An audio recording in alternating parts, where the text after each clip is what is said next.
রাহুলের মৃত্যুতে আমরা মানে আমাদের ভেতরটা পুরো ভেঙে চুরমার হয়ে গেছে। আমরা একটি সিদ্ধান্তে পৌঁছেছি যে ইন্স্যুরেন্স ইজ মাস্ট, মানে সে প্রত্যেকটা অ্যাক্টার্স, টেকনিশিয়ানস এবং প্রত্যেকের জন্য। এবং টলিউড ইন্ডাস্ট্রিতে এক গুরুত্বপূর্ণ পদক্ষেপ। সম্প্রতি এক জরুরি প্রেস মিটে একত্রিত হলেন টলিউডের বর্ষীয়ান অভিনেতা অভিনেত্রীরা। উপস্থিত ছিলেন প্রসেনজিৎ চট্টোপাধ্যায়, রঞ্জিত মল্লিক, ঋতুপর্ণা সেনগুপ্ত সহ আরও অনেক বিশিষ্ট শিল্পী। এই বৈঠকের মূল উদ্দেশ্য ছিল সম্প্রতি দীঘায় অভিনেতা রাহুলের মর্মান্তিক মৃত্যুর পর ইন্ডাস্ট্রির নিরাপত্তা ব্যবস্থা ও ভবিষ্যৎ সুরক্ষা নিয়ে গুরুত্বপূর্ণ আলোচনা করা। প্রেস মিটে শিল্পীরা একমত হন যে শুটিং চলাকালীন সুরক্ষা বিধি আরও কঠোরভাবে প্রয়োগ করা অত্যন্ত জরুরি। পাশাপাশি সকল অভিনেতা ও টেকনিশিয়ানদের জন্য একটি বাধ্যতামূলক ইন্স্যুরেন্স কভার চালুর দিকেও জোর দেওয়া হয়। প্রসেনজিৎ চট্টোপাধ্যায় জানান, ইন্ডাস্ট্রির প্রতিটি সদস্যের জীবন মূল্যবান। এই ধরনের দুর্ঘটনা আর কখনো যেন না ঘটে, সেই দিকে আমাদের এগোতে হবে। রঞ্জিত মল্লিক বলেন, শুধু অভিনয় নয়, নিরাপত্তাও সমান গুরুত্বপূর্ণ। আমাদের নতুন প্রজন্মের জন্য একটি নিরাপদ পরিবেশ তৈরি করা জরুরি। ঋতুপর্ণা সেনগুপ্তর কথায়, এই উদ্যোগ শুধুমাত্র একটি প্রতিক্রিয়া নয়, এটি ভবিষ্যতের জন্য একটি দায়বদ্ধতা। সভা শেষে একটি যৌথ কমিটি গঠনের কথাও ঘোষণা করা হয়েছে, যারা এসওপি নির্ধারণ, ইন্স্যুরেন্স নীতি প্রণয়ন করবে এবং নিয়মিত মনিটরিংয়ের কাজ করবে। এই উদ্যোগ টলিউড ইন্ডাস্ট্রির জন্য একটি বড় পদক্ষেপ হিসেবে দেখা হচ্ছে, যা ভবিষ্যতে শিল্পীদের সুরক্ষা ও কল্যাণ নিশ্চিত করতে গুরুত্বপূর্ণ ভূমিকা নেবে। এখন দেখার বিষয় এই প্রশ্নগুলি বাস্তবে কতটা দ্রুত এবং কার্যকরভাবে রূপায়িত হয়। দেখিয়েছেন যে আমাদের ইন্ডাস্ট্রির, আমি বারবার বলেছি, এটা আমাদের পরিবার। আমি এতক্ষণ প্রচুর মানুষ কাঁদছিলেন, তাদের সঙ্গেই ছিলাম। এটা আমাদের পরিবার, আমাদের শিল্পী, কলাকুশলী, আমাদের ডিরেক্টর, প্রডিউসার, আমি তাদেরও বলছি, নামটাগুলো সব আলাদা আলাদা। আজকে তারা পরিবারের মতনই ওয়ার্ক করেছেন, সারা দিন তারা আমাদের সঙ্গে ছিলেন। আমাদের টেলিভিশনের কিছু কিছু ফ্যাক্টরস আছে যেগুলো আমাদের সুরক্ষার জন্যে, সেইগুলোকে আলাদা আলাদা করে মেনশন করে তারা একটা জায়গায় এসছেন।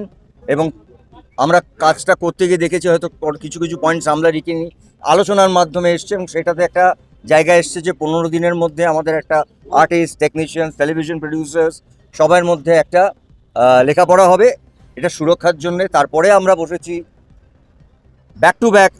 আমাদের এখানকার সংগঠন ইম্পা, এখানে পিয়া আছে, মানে উনি আমাদের প্রেসিডেন্ট, চেয়ারপারসন, সেখানে তারাও ঠিকই একই রকমভাবে ভেবেছেন। একটা কথাই বলার, আর সবাই তো বলেছেন বড়রা, হ্যাঁ বলছি, আমি তো সবাই বড়রা বলেছেন, একটা কথাই বারবার একটা কথাই বেরিয়ে আসছে সেখান থেকে, যে রাহুলের মৃত্যুতে আমরা মানে আমাদের ভেতরটা পুরো ভেঙে চুরমার হয়ে গেছে। ফলে আমরা নিজেরা জানি না কিভাবে নিজেদেরকে মানে চোখের দিকে তাকিয়ে আমরা কথা বলতেও পারছি না, যে মানে এত কষ্ট হচ্ছে যে একটা ছেলে এইভাবে প্রাণ দিল অ্যাক্টিভ শুটিংয়ের মাঝখানে। সেটা আমাদের কাছে সবার কাছে একটা বড় কনসার্নের জায়গায় দাঁড়িয়েছে, যে সত্যি আমাদের সেফটি আর সিকিউরিটি জায়গাটা কতটা কায়েম রাখতে পারছি আমরা আমাদের শুটিং যখন অ্যাক্টিভ থাকছে। তো সেইখানে আজকে প্রভূত টেলিভিশন প্রযোজকদের সাথে, ইআইএমপি এর প্রযোজকের সাথে, মানে ফিল্ম এবং টেলিভিশন, তাদের সঙ্গে মানে বিস্তারিত আলোচনা হয়েছে এবং আমরা একটি সিদ্ধান্তে পৌঁছেছি যে ইন্স্যুরেন্স ইজ মাস্ট, মানে সে প্রত্যেকটা অ্যাক্টার্স, টেকনিশিয়ানস এবং প্রত্যেকের জন্য, এবং প্রডিউসার, মানে সবাই ইনক্লুডেড, এর মধ্যে কোনো ভাগাভাগি নেই।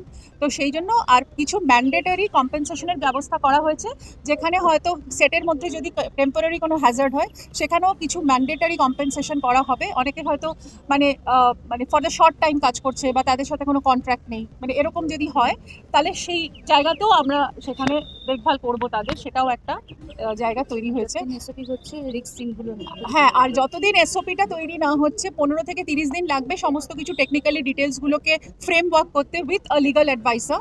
ততদিন ওই রকম রিস্কি জোনে কেউ শুটিং করবে না। কোনো রিস্ক ইনভলভ কোনো শুটিং থাকলে সেখানে কেউ শর্ট দেবে না। আপাতত এটাই নিয়মটা করা হয়েছে। আর সত্যি কথা বলতে কি, রাহুলের এই পুরো এফেক্টটা কিন্তু আমাদের কাছে একটা বড় একটা লড়াইয়ের জায়গা তৈরি করেছে, এবং আমরা এই পারপাসটাকে ডিফিটেড হতে দেব না। আমরা সবাই মিলে একটা জায়গাতেই লড়ছি, কারণ ও হয়তো আমাদের চোখে আঙুল দিয়ে দেখিয়ে দিয়েছে যে আমরা কতটা নিরাপরাধ,